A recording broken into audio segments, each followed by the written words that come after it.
panloloko sa taong bayan. Hindi lang sa inutangan mo, kundi sa taong bayan. Kasi nga, uutang ka para dito. Kasi nga, syempre, pag uutang ka, hindi ka naman pauutangin ng basta-basta eh. Di ba? Hindi papayag naman yung gobyerno na utang ka lang ng utang.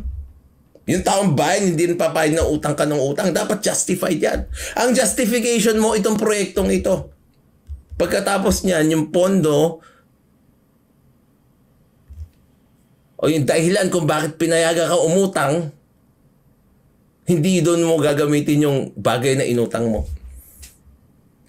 Parang sasabihin mo, lalapit ka doon sa kaibigan mo, Sir, best friend, pautang naman. Magkano ang kailangan mo? 1,000 pesos. Bakit?